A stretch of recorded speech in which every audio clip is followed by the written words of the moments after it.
Their dedication to our country, we should always salute them, and a great occasions for their dedication.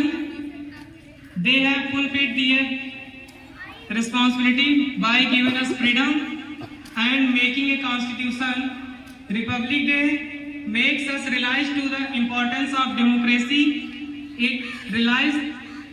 It teaches us to live